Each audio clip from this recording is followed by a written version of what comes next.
Bonjour, bienvenue dans la série sur les vecteurs. Donc nous allons voir maintenant une série d'exercices. Il y en a un peu plus, donc il faudra plusieurs vidéos. Et ils sont un peu plus costauds, mais vous effrayez pas, ils sont tout à fait abordables. Et je vous conseille donc de bien regarder ces exercices avant d'aller voir les solutions que je donnerai juste après. Alors, premier exercice. Donc, considérons E1, E2. Une base de E2.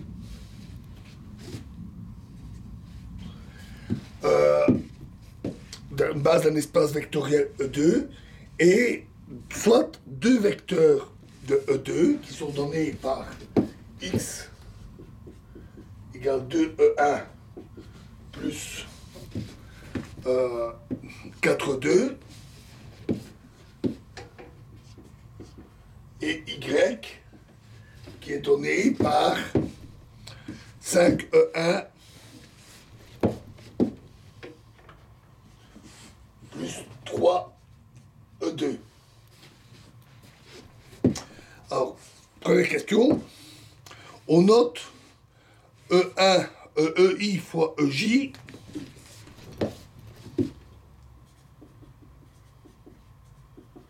la base d'un espace E4 qui est E2 fois E2.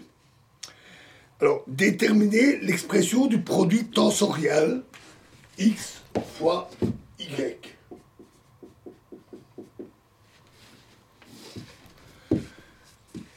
Ensuite, considérons le tenseur suivant. U égale 11E1, 11E1 fois E1, pardon, plus 8E1 fois E2,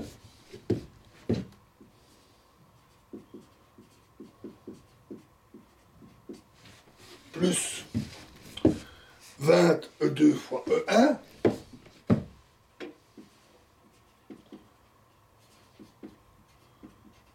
plus 12E2 fois E2.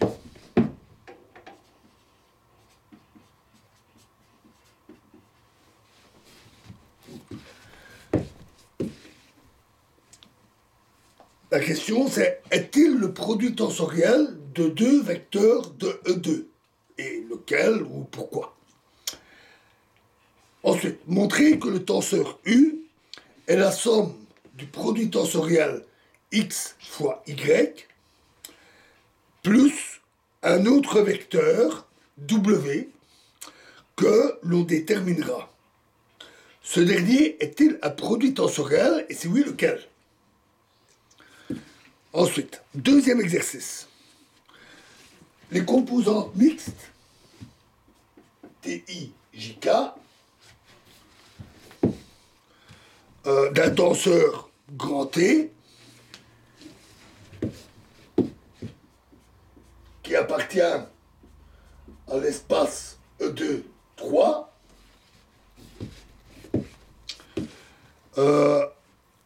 Ces composantes mixtes sont les suivantes. T 1, 1, 1 est égal à 0. T1, 1, 2 est égal à 2. T1, 2, 1 est égal à 1, à moins 1, pardon. T1, 2, 2 est égal à 2. T2, 1, 1 est égal à 1. T2, 1, 2 est égal à moins 1, pardon. T2, 2, 1 est égal à 0.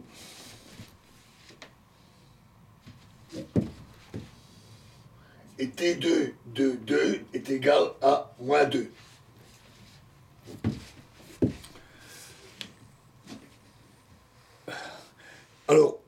Première question, calculer les composantes contractées, UK égale TIIK. Du tenseur T. Écrivez l'expression du tenseur U de composante UK. Ensuite, on se donne une base EI de E2, dans lequel le tenseur fondamental GIJ a pour matrice, donc GIJ, qui est égal à la matrice G11, G12, G21, G22, est égal à la matrice 2, moins 3, moins 3, 1, forcément symétrique. Et déterminer les composantes covariantes TIJK du tenseur T. Ensuite, déterminer les composantes contravariantes, GIJ avec un des supérieurs, du tenseur fondamental. Et enfin, calculer les composantes mixtes T, IJ supérieur, K inférieur, du tenseur T. Troisième exercice. En utilisant le critère général de tensorialité, montrer que pour IJ, alors de 1 jusqu'à N, les N carrés quantités GIJ égale EI fois EJ constituent les composantes covariantes d'un tenseur. Et deuxièmement, montrer que les N carrés quantités delta IJ constituent les composantes mixtes d'un tenseur. Quatrième exercice. Notons HI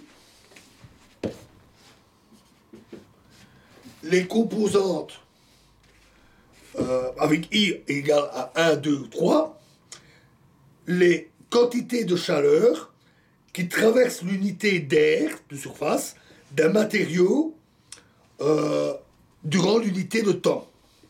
Et ce, dans des directions qui sont respectivement normales aux axes OXI. Donc des surfaces normales aux axes OXI pour le flux de chaleur. Cette chaleur s'écoule sous l'influence d'un gradient de température T. Les quantités HI forment les composantes d'un vecteur qui est noté H. Tout simplement. Dans un matériau anisotrope, la conductivité thermique obéit à la loi de Fourier. Celle-ci est donnée par HI égale moins KIJ fois dt, la température, sur dxj. Alors, première question. Démontrer que les coefficients KIJ sont les composantes d'un tenseur qu'on appelle en fait le tenseur de conductivité thermique. Deuxièmement, en régime permanent, l'écoulement de chaleur à travers un matériau est conservatif, c'est-à-dire que la divergence de H est égale à 0. Déterminer alors l'équation qui donne la distribution de température T, X, Y, Z dans le matériau. À l'intérieur du matériau anisotrope. On supposera que les coefficients KIJ sont des constantes. Troisièmement, déterminer l'expression de cette équation lorsque on est dans le système d'axes principaux du tenseur KIJ. Et quatrièmement, trouver un changement de variable qui permet de mettre cette équation qu'on obtient donc dans ces axes principaux, pour mettre cette équation sous la forme d'une équation de Laplace, c'est-à-dire K1, K2, K3, exposant 1 tiers, c'est-à-dire la racine cubique, fois le Laplacien de t égale 0. Où ici les KI sont les composantes non nulles du tenseur KIJ dans son système d'axes principaux.